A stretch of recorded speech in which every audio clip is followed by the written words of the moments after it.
ನಮಸ್ಕಾರ, ನೀವು ನೋಡ್ತಾ ಇದ್ದೀರಾ ರಿಪಬ್ಲಿಕ್ ಕನ್ನಡ. ನಾನು ಅಶ್ವಿನಿ ದೇವಾಡಿಗ. ನಾಗೇಂದ್ರ ರಾಜೀನಾಮೆಗೆ ಮುಹೂರ್ತ ಫಿಕ್ಸ್ ಆಯ್ತಾ ಅನ್ನೋ ಪ್ರಶ್ನೆ. ಸಂಪುಟಕ್ಕೆ ತಿಂಗಳು ತುಂಬುವ ಮೊದಲೇ ಫಸ್ಟ್ ವಿಕೆಟ್ ಹಾಗಾದ್ರೆ ಹೋಯ್ತಾ? ನಾಗೇಂದ್ರ ರಾಜೀನಾಮೆ ಸುಳಿವನ್ನ ಕೊಟ್ಟಿದ್ದಾರೆ ಖುದ್ದು ಸಿಎಂ ಡಿಕೆ ಶಿವಕುಮಾರ್. ಸಿಎಂ ಹೇಳ್ತಾ ಇದ್ದಾರೆ, ಶಿಸ್ತಿನ ಹೆಸರಿನಲ್ಲಿ ನಾಗೇಂದ್ರ ರಾಜೀನಾಮೆ ಪರೋಕ್ಷ ಸುಳಿವನ್ನ ಸಿಎಂ ಕೊಟ್ಟಿದ್ದಾರೆ.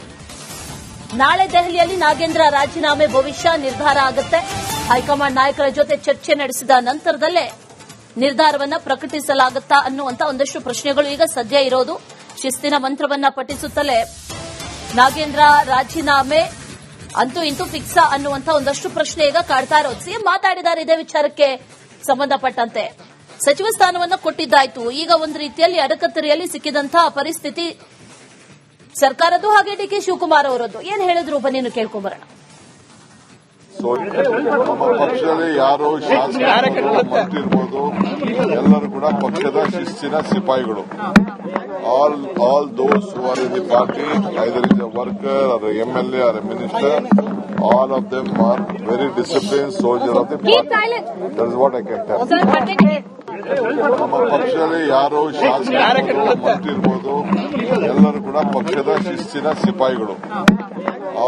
All those who are in the party, either is a worker or MLA or a minister, all of them are very disciplined soldiers of the party. That is what I can tell. ನಮ್ಮ ಪಕ್ಷದಲ್ಲಿ ಯಾರು ಶಾಸಕರು ಮಂತ್ರಿ ಇರ್ಬೋದು, ಎಲ್ಲರೂ ಕೂಡ ಪಕ್ಷದ ಶಿಸ್ತಿನ ಸಿಪಾಯಿಗಳು. All those who are in the party, either is a worker or MLA or a minister, all of them are very disciplined soldiers of the party. That is what I can tell. ಇದೇ ವಿಚಾರಕ್ಕೆ ಸಂಬಂಧಪಟ್ಟಂತೆ details ಅನ್ನ ಕೊಡ್ತಾರೆ ನಮ್ಮ ಪ್ರತಿನಿಧಿ ಹನುಮಂತು. ನೇರ ಸಂಪರ್ಕದಲ್ಲಿ join ಆಗಿದ್ದಾರೆ. ಹನುಮಂತು, ಒಂದು ಕಡೆಯಲ್ಲಿ ನಾಗೇಂದ್ರ ಹೇಳ್ತಾರೆ ಅಂಥದ್ದು ಯಾವುದೇ ಚರ್ಚೆ ನಡೆದಿಲ್ಲ ಅನ್ನುವಂತಹದ್ದನ್ನ, ಅದರ ಜೊತೆಯಲ್ಲಿ ಸಿಎಂ ಶಿಸ್ತಿನ ಮಂತ್ರವನ್ನ ಪಠಿಸುತ್ತಾ ಈ ಶಿಸ್ತಿನ ಪಕ್ಷದಲ್ಲಿ ಶಿಸ್ತನ್ನ ಕಾಪಾಡಿಕೊಳ್ಳುವಂತಹ ನಿಟ್ಟಿನಲ್ಲಿ ಒಂದಷ್ಟು ಸೂಚನೆಯನ್ನ ಕೊಟ್ರ ಅನ್ನುವಂತಹ ನಿಟ್ಟಿನಲ್ಲಿ ಭಾಸವಾಗ್ತಾ ಇದೆ. ಡೀಟೇಲ್ಸ್ ಏನಿದೆ?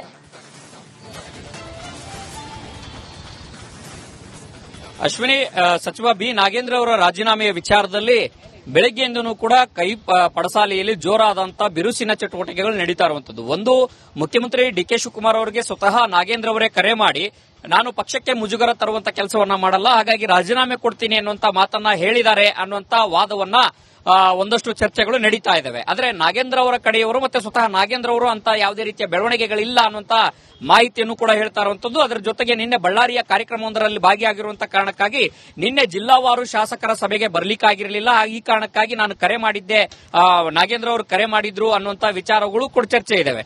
ಈ ಪರ ವಿರೋಧದ ಚರ್ಚೆಗಳು, ಒಂದಷ್ಟು ಬೇರೆ ಬೇರೆ ಚಟುವಟಿಕೆಗಳ ನಡುವೆ ನಾಗೇಂದ್ರ ಅವರ ರಾಜೀನಾಮೆಯ ವಿಚಾರಕ್ಕೆ ರಾಜಕೀಯ ಒತ್ತಡಗಳು ಮತ್ತು ಕಾನೂನಾತ್ಮಕ ಒತ್ತಡಗಳು ಕೂಡ ಒಂದಷ್ಟು ಕಾನೂನು ತೊಡಕುಗಳು ಇರುವಂತಹ ಹಿನ್ನೆಲೆಯಲ್ಲಿ ಆ ಕಾನೂನಿನ ಕುಣಿಕೆ ನಾಗೇಂದ್ರ ಅವರಿಗೆ ಎದುರಾಗಬಹುದಂತ ಸನ್ನಿವೇಶ ಇರುವಂತಹ ಹಿನ್ನೆಲೆಯಲ್ಲಿ ರಾಜೀನಾಮೆ ಪಡೆಯುವಂತಹ ಲೆಕ್ಕಾಚಾರದಲ್ಲಿ ಒಂದು ಹಂತದ ಚರ್ಚೆ ಸಹಜವಾಗಿ ನಡೀತಾ ಇದೆ. ಅದು ಹೈಕಮಾಂಡ್ ಮಟ್ಟದಲ್ಲಿ ಇರಬಹುದು, ರಾಜ್ಯ ಕಾಂಗ್ರೆಸ್ನಲ್ಲೂ ಕೂಡ ನಡೀತಾ ಇರುವಂತದ್ದು. ಅಂತಿಮವಾಗಿ ನಾಳೆ ಮುಖ್ಯಮಂತ್ರಿ ಡಿಕೆ ಶಿವಕುಮಾರ್ ಅವರು ಹೈಕಮಾಂಡ್ ನಾಯಕರನ್ನ ಭೇಟಿ ಮಾಡಿ ಈ ವಿಚಾರದಲ್ಲಿ ಯಾವ ನಿರ್ಧಾರವನ್ನ ತೆಗೆದುಕೊಳ್ತಾರೆ ಅನ್ನೋದು ಕೂಡ ಕಾದ್ ನೋಡಬೇಕಾಗಿದೆ. ಯಾಕೆ ಅಂತ ಹೇಳಿದ್ರೆ, ಒಂದು ಕಡೆಗೆ ಬಿಜೆಪಿ ಪಾದಯಾತ್ರೆ ಮಾಡ್ತಾ ಇದೆ, ಮತ್ತೊಂದು ಕಡೆಗೆ ಅವರ ಅಕ್ರಮ ಹಣ ವರ್ಗಾವಣೆ ವಿಚಾರದಲ್ಲಿ ಈಗಾಗಲೇ ಇಡಿ ಕೂಡ ತನಿಖೆಯನ್ನ ಮಾಡಿದ್ದಾರೆ, ಷರತ್ತುಗಳನ್ನು ಉಲ್ಲಂಘಿಸಿದ್ದಾರೆ ಅನ್ನುವಂತ ಕಾರಣಕ್ಕಾಗಿ ಇಡಿ ಕೂಡ ತನಿಖೆಯನ್ನ ನಡೆಸ್ತಾ ಇದೆ. ಈ ಎಲ್ಲಾ ಕಾನೂನಾತ್ಮಕ ಅಂಶಗಳಿರುವಂತಹ ಹಿನ್ನೆಲೆಯಲ್ಲಿ ಮುಂದೆ ಕೋರ್ಟ್ನಲ್ಲಿ ನ್ಯಾಯಾಲಯ ಬೇಲ್ ವಿಚಾರಕ್ಕೂ ಕೂಡ ಇಡಿ ಈಗಾಗಲೇ ಅರ್ಜಿಯನ್ನು ಸಲ್ಲಿಸಿದೆ.